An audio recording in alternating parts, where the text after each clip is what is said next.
Chers amis, bonjour. Aujourd'hui, nous allons parler de chapellerie. Eh non, je vous induis en erreur. Nous allons parler de chapellerie et d'une très grande chapellerie.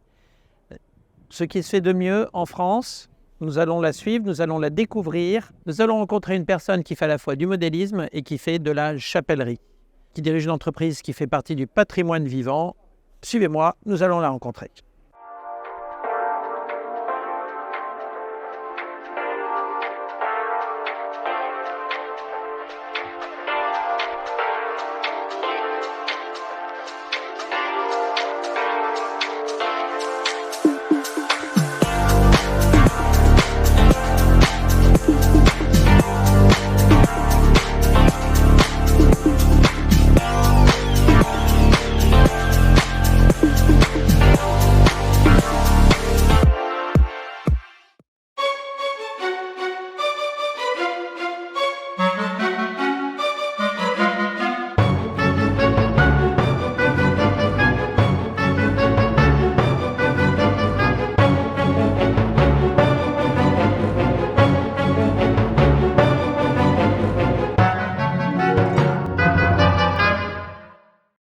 Bonjour Marguerite. Bonjour Laurent. Après vous. Merci, bienvenue. Merci. Alors Marguerite, il me faut absolument un chapeau, mais il paraît que les chapeaux, ça se choisit en fonction de la morphologie du visage. C'est vrai. Donc vous êtes bien tombé déjà parce qu'on est une vraie chapellerie, Ouais. qu'on fait des chapeaux et c'est un peu un abus de langage parce qu'on fait du couvre-chef. Donc, il y a aussi bien des chapeaux que des casquettes, des bobs. En fait, un chapeau, c'est un couvre-chef, c'est plein de formes différentes. Ce qui est important, c'est d'essayer vos choses prises. Donc ce qui est intéressant et amusant, c'est d'essayer plein de choses. On fait un tour? On fait un petit tour. Qu'est-ce que vous aimez? Vous aimez plutôt les grands bords, tout? Alors, est-ce qu'on n'essaierait pas un petit Panama simple? Alors, les chapeaux ici sont fabriqués. Alors, on a un atelier en Normandie, un atelier à Paris. Et sinon, en fonction de la matière, il y a ça, c'est du Panama. Oui. Et nous le verrons tout à l'heure, mais le Panama, c'est tissé en Équateur. Alors, par exemple, parlons de ce Panama. Oui. Celui-ci, il est sous cloche, donc je me dis Oh, précieux. Voilà. Eh ben bravo, bon réflexe. Ça s'appelle un Monte Cristi. Monte Cristi, c'est ultra fin. Ouais. C'est extraordinaire. C'est un chapeau absolument extraordinaire qui est tissé, ça met entre 6 mois et 1 an à être tissé. C'est tissé en Équateur parce que l'Équateur, en fait, est un pays avec un climat très particulier où il y a une plante qui s'appelle la paratoquilla qui pousse là-bas. Et les Équatoriens, en fait, ont ce savoir-faire depuis des lustres et des lustres. Et ils tissent, un peu comme on pourrait tisser un Scooby-Doo, ils tissent le chapeau, ils tissent un cône. Et après, ce cône est mis en forme. Et donc, c'est, je vous dis, des mois de travail. Et ça se voit, en fait, au grade. Et en termes de souplesse, alors... Mais le résultat, c'est qu'on dirait que c'est du tissu. En fait. Oui, c'est ça qui est assez impressionnant. Extrêmement léger. C'est d'une souplesse folle. C'est un vrai bijou. Alors, les autres chapeaux sont faits dans votre atelier. Nous allons les visiter tout à l'heure. Comment est-ce que vous en êtes venu à la chapellerie? L'histoire, c'est une histoire de hasard. Moi, j'ai fait une école et en première année d'école, j'avais 19 ans. Je rencontre un chapelier absolument extraordinaire qui s'appelle Frédéric. Je rentre dans sa chapellerie et des dizaines et des dizaines de chapeaux. Je me dis, mais c'est formidable ce métier. Et il me raconte sa vie. Je me rends compte qu'il a de l'or dans les mains et que il est tout seul, qu'il n'a pas transmis son savoir-faire et qu'il faut qu'on remette sur le devant de la scène ce savoir-faire. Donc je me dis, pourquoi pas, je crois que c'est pour moi ça. Donc je lui dis, ça vous dit, on ouvre la boutique française de chapeaux à Paris. Il m'a regardé, il s'est dit, mais c'est qui celle-là? Non, elle est gentille. Elle est gentille, voilà, bon, ça va pas le faire. Et en fait, 2 semaines plus tard, il m'a dit... Extraordinaire. Il m'a dit, on y va. Bon, on continue la visite? Ouais, on continue la visite. Aujourd'hui, la plupart des chapeaux sont mixtes. Tout ce qui est porté par les hommes est porté par les femmes. D'accord. L'inverse n'est pas forcément le cas. Donc ça, par exemple, c'est une capeline. Oui. Et plus un chapeau de femme. Évidemment. Long bord. Je peux le passer pour voir. Très chic. Plus vos yeux. Vous allez grand.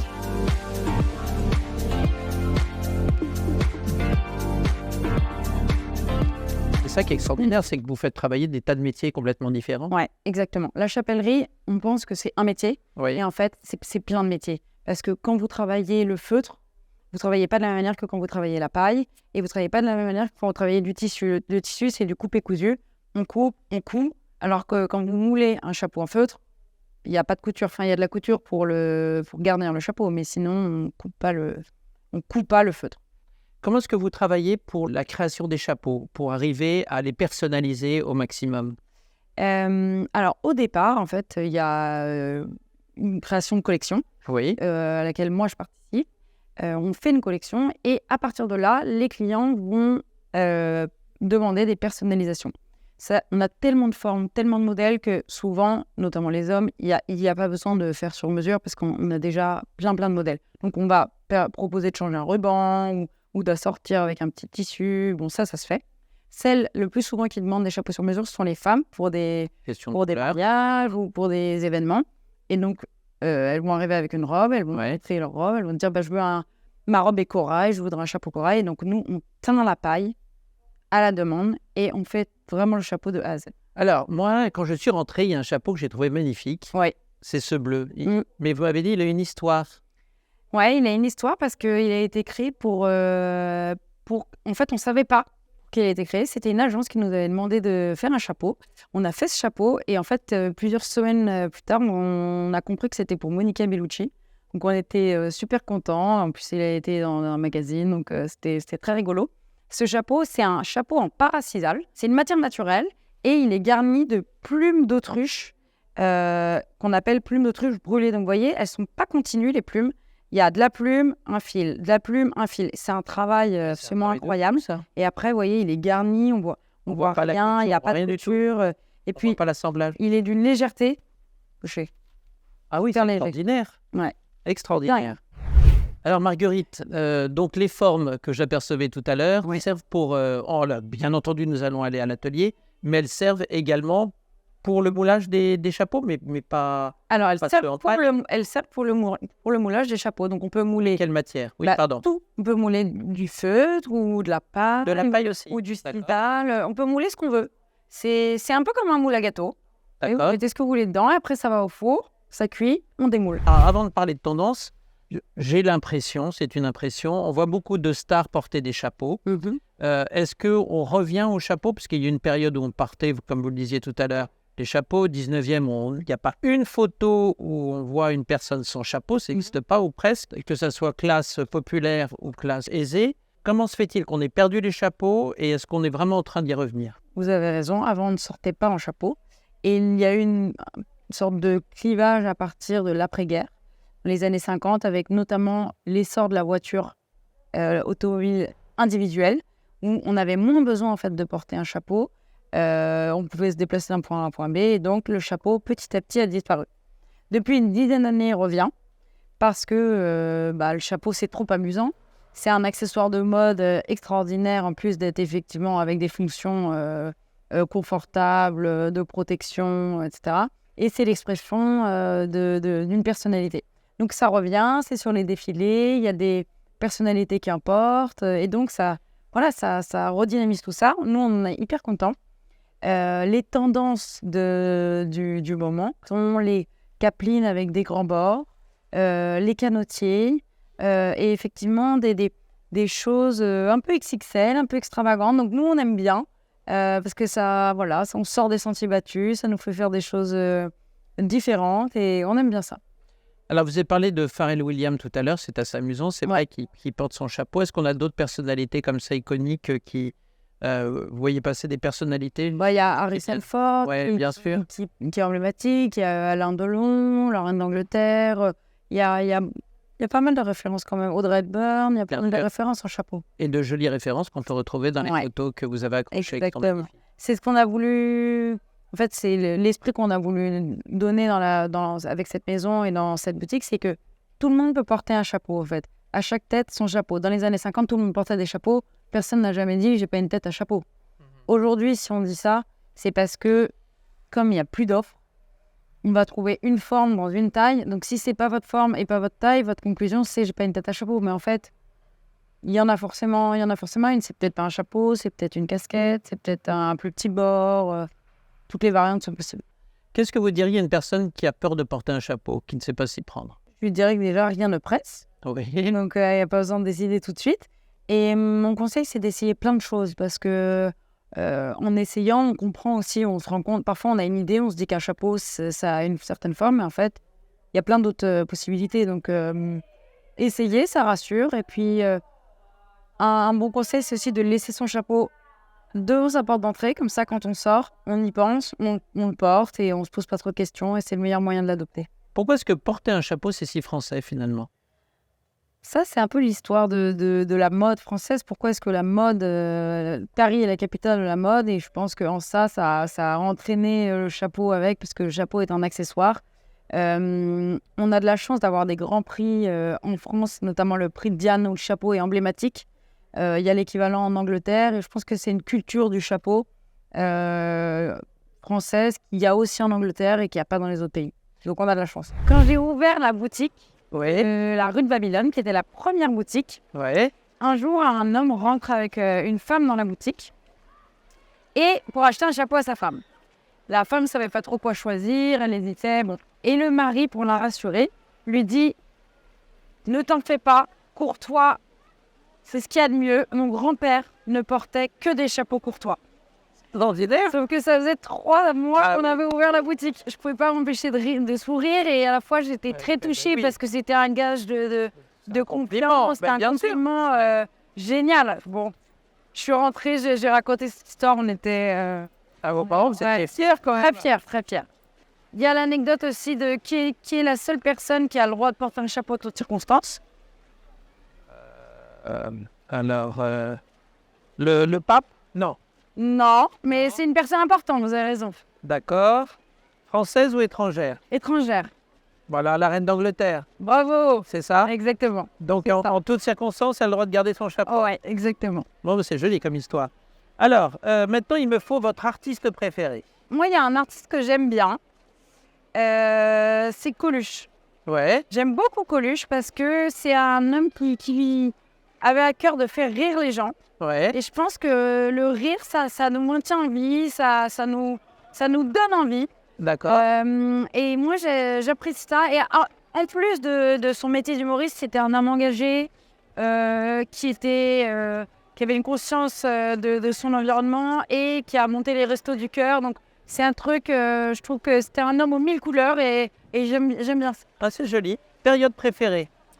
Ma période préférée, je pense que c'est le 19e siècle. Ah bah oui, la grande période des très beaux chapeaux. Ouais. Très beau chapeau, c'est une période de progrès, de révolution, c'est la révolution industrielle, c'est politiquement, il y a des changements, socialement, il y a du changement, c'est une période qui bouge, j'aime bien.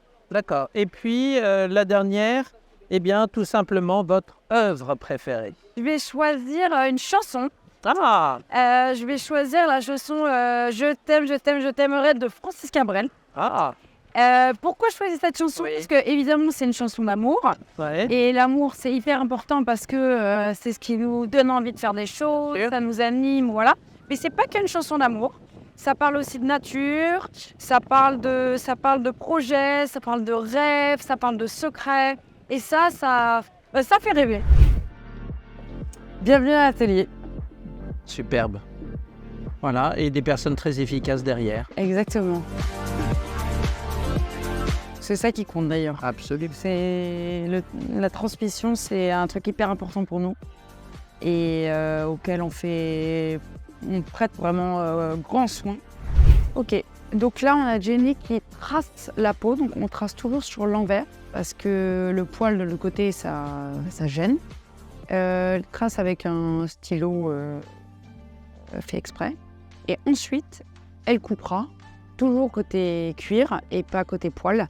Parce que ça permet d'être plus précis et ça permet surtout de ne pas couper le poil. Le patron, c'est fait pour faire un bonnet qui va être assemblé. Du coup, on assemblera toutes les pointes ensemble. Et après, on fera la couture du milieu derrière. Alors, quelles sont les différentes étapes? Alors, les étapes. La première, c'est de choisir sa matière. Donc là, par exemple, on choisit du paracisal. C'est une matière naturelle qui est de la paille, une sorte de paille. D'accord. Ce cône, ça a une forme de cône. On va le former sur une forme. Donc, on choisit la forme. Mais vous ne le recevez pas déjà comme ça? Si, on le reçoit comme ça. Vous le recevez comme ça? Ouais. C'est fabriqué comme ça, dans cette forme-là. D'accord. On va le mouiller et ensuite, on va choisir la forme. Donc là, en l'occurrence, c'est la forme Kelly. Pourquoi? Parce que c'est un petit calot qui nous fait penser à Grace Kelly. Et on va, en fait, le cône, il va être mouillé et on va le mouler sur la forme. Donc là, il est déjà moulé, il est en train de sécher. D'accord. On a mis un petit jonc autour pour pouvoir bien maintenir le creux et qui sèche dans cette forme-là. Et ensuite, donc, il sèche. On va le démouler, donc on va enlever le jonc. Ouais. On va le démouler comme un gâteau. Ouais. Ça va donner ce petit kéli-là. Ça donne quoi? Ah, je vais vous l'essayer pour vous. Donc, il n'y a pas encore d'entrée de tête. Après, on mettra l'entrée de tête comme ça. Bien On sûr. pourra. Et moi, sur moi, ça va donner ça. Ah, c'est trop mimi. Eh ben, ça me fait penser à Carla Bruni quand elle était en Angleterre. Bah, c'est plutôt Vous vous rappelez flatteur. ou pas? Ah oui, non, mais bien sûr, c'était très flatteur. Voilà. Joli, ça. Donc, ça donne ça après. Marguerite, nous arrivons à la fin de notre émission, donc je voudrais que vous nous donniez quelques éléments pour, si on veut en savoir plus sur la Maison Courtois. Alors, on a 2 boutiques à Paris. Il y Ouais. a une qui est à côté du Bon Marché, 8 rue de Babylone, et une qui est dans le Marais, 17 rue de Sévigné. Et sinon, vous pouvez venir nous voir à l'atelier. On est On toujours... peut venir à la... Ouais, C'est génial. Seulement si les gens sont très sympathiques, on ouvre les portes. D'accord. Donc ça, c'est 21 rue du Faubourg-Poissonnière, dans le 9e. Mais vous allez déménager prochainement. Ouais, d'ici un an, on ira, D'ici un an. on D'accord. ira Il y a encore on ira temps dans le de- 20e. D'accord. Mais c'est passionnant à voir. Passionnant. Toutes ces formes, toute la façon dont les personnes travaillent, etc. C'est magnifique. Vraiment magnifique. Et Merci beaucoup. sauvegarder un art magnifique à la française. On se donne du mal en tout cas et on aime ça. Donc c'est ça qui compte. Merci beaucoup, Marguerite. Merci à vous. À bientôt.